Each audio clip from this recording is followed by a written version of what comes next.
ETS Jets. What is going on, Jet fans? And welcome back to another episode of the Jets Ward. I am your host, Ryan Ward, and I'm so excited to be back with you guys. In this video, I have a fun one for you guys. But first, if you have been here before, welcome back. You know I always love having you guys, no matter if you're a Jets fan or not. You're always welcome here. And if you are new to the channel, welcome. Again, like I just said, if you are a Jets fan or not, you are always welcome in here. I'm welcome to everybody who is an NFL fan and wanting to talk about the Jets, or even if you're just a casual fan interested in learning the game of football, you are welcome here as well. So guys, everything's been going on with the New York Jets. The mandatory minicamp is over. The OTAs are done.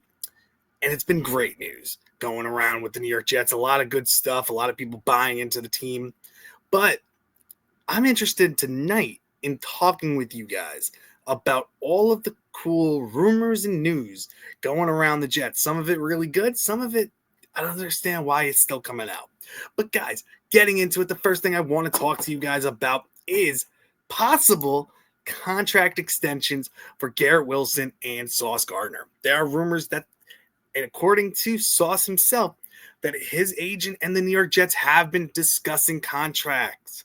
So that's really exciting because Sauce Gardner, honestly, is, in my opinion, the best cornerback, young cornerback in the league. You could argue Patrick Surtain, but Sauce Gardner had a down year last year, and a lot of cornerbacks would still take the type of season he had. He can be elite. He is elite. And I think he could even be better with AG and Steve Wilks as his coaches on the defense. I think he's going to have a bounce back year. I think he's going to show people why he is the best cornerback in this league and why people should still fear him and not throw at him. And Garrett Wilson, too. Contract extensions have been going on. I'm honestly thinking that these contracts will be locked down before training camp, which is coming up not too far down the road. So I'm really liking that the New York Jets have been in discussions with these guys. They are the two cornerstones of the New York Jets. We have Jermaine Johnson too, but he's coming back from an injury. We got to see how he does. I think he gets a contract extension as well. Breece Hall, that's an interesting one to see what happens with him.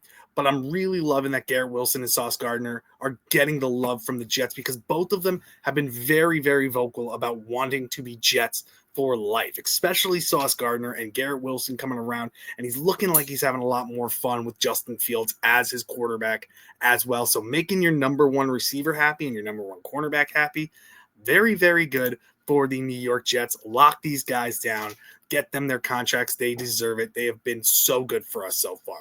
Now, getting into the next guy, and I already mentioned him already, Breece Hall. Now, there's still rumors coming out that Breece Hall could be a possible trade candidate. I don't understand why it's still coming out.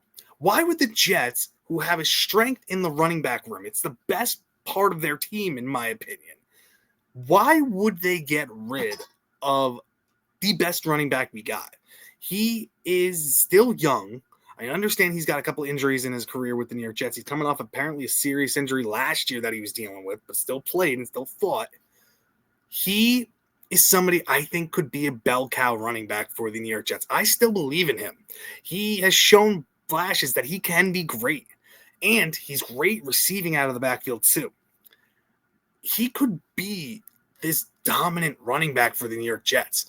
And I think that trading him would be a big mistake. I understand we got Braylon Allen. I understand we got Isaiah Davis, Donovan Mitchell as well that we have. But Breece Hall, I think, could be electric. People talk about Saquon Barkley as this generational quarterback, and he had a monster career last year. But looking at him with the Giants, he reminds me a lot of Breece Hall reminds me a lot of him. Dealt with injuries, dealt with struggles behind the offensive line. The Jets have never really had the best offensive line for Breece Hall to run behind. Now we're starting to build that offensive line and could be something dominant for him. I honestly think he could have a big bounce back year. Does he have a Saquon Barkley type of year? No, I don't think so. But can he have a top 5 running back type of season? I think so. I think he's that talented and can do it. And I think he's going to beat people a lot with his receiving ability as well. So these Breece Hall trade rumors, I think, are really, really crazy. I think he ends up getting the franchise tag exercised on him and then signs an extension with the New York Jets. But the trade, I highly doubt that's going to happen, especially since AG already talked about not wanting to trade him, that how much he really, really likes Breece Hall as well. And I think AG is honest with that, which I think he's been honest with his whole speeches so far. I don't think we trade Breece Hall, and I'd be really, really shocked and confused if we traded Breece Hall, honestly. And getting into one of the last rumors that I've had, Chris Banjo came out the other day, our new special teams coordinator, and talked about what he looks for in a kicker. He mentioned that he's been loving Irv Charles so far as a special teams ace, so he has a possibility of making the team. But kicker is one of the biggest things that the Jets needed. We got rid of Greg Zuerlein, and we've signed an undrafted free agent in Caden Davis. We got Anders Carlson, who kicked for the Jets a couple times last year, and we signed 2 UFL guys as well. But one of the big things Chris Banjo has said was he's looking for consistency in a kicker. Can these guys do it? Like I said, Anders Carlson was a kicker for the Jets for part-time last year, and he actually looked pretty good. I honestly think he has the leg up in this competition. He's still young, but I don't know. Caden Davis is another one. From Ole Miss, we signed him as an undrafted free agent. One of the strongest legs in college football last year. Was dynamite from 50 yards and plus. He can be very, very consistent. He needs to work on a little bit of the mid-kicking game. But honestly, I really am rooting for Caden Davis to win the kicking job. I think with that power, getting a young kicker for years and years to come, I think could be very, very beneficial for the New York Jets and just get consistency in that kicking position. Now, getting into the UFL kickers. The Jets have brought in Rodrigo Blankenship, one of the best kickers so far this year for the UFL. And this was a guy who was drafted by the Indianapolis Colts. He kicked for the Bucs as well. Very inconsistent in his career in the NFL. Was somebody who was highly touted coming out of college. Resurgence somewhat in the UFL, has been dynamite there. Did he end up winning the New York Jets job? Out of these guys, I think he has the most experience out of all of them. So he's an interesting option, has NFL experience, and has been looking great this year so far in the UFL. Another kicker, and this is an interesting one, Harrison Mavis. He is very interesting because he's built like a freaking lineman. He is a massive, massive man. Very cannon of a leg, though. Very strong leg and dead accurate as well. He's big, he's physical, and just electric out there as well. And it's always cool to see like these jumbo kickers or jumbo quarterbacks. The Giants had a jumbo quarterback years ago, and it was fun to watch him play. He was nicknamed the Hefty Lefty. I can't remember his name, but it was fun to watch him play. And if you guys get a kicker, if Mavis can win this kicking job, that would be a very interesting one. So could he possibly win?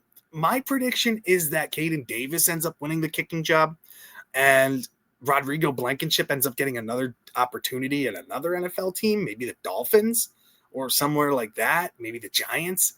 Anders Carlson, I think, would find a new job as well. And Mavis, I think, goes back to the UFL. But my prediction is that Caden Davis wins the kicking job. But guys, that's all the information I have for you guys, these updates. There wasn't much that we had today. I'm loving what I'm hearing so far. These contract extensions for Garrett Wilson and Sauce Gardner, I'm hoping come very soon. Breece Hall, I'm tired of hearing all these trade rumors about him. He's not going anywhere, in my opinion. He's staying. He's going to be a Jet, and he's going to have a great season with the New York Jets. And this kicking job is very, very interesting. I'm not worried about the competition between Joe Tippmann and Josh Myers. I don't think that's a real competition. I think Tippmann wins the job. And I've already mentioned in a previous video about Josh Reynolds possibly winning the wide receiver 2 job and him being the lead runner for it. So there's that as well. But guys, this is all I have for you guys. If you think I missed anything, or if there's anything you want to add, or if there's any news and rumors about your NFL team that you would like to share, let me know down in the comments. And thank you so much for joining me in the JETS Jets Ward. Thank you guys so much, and I'll see you in the next one.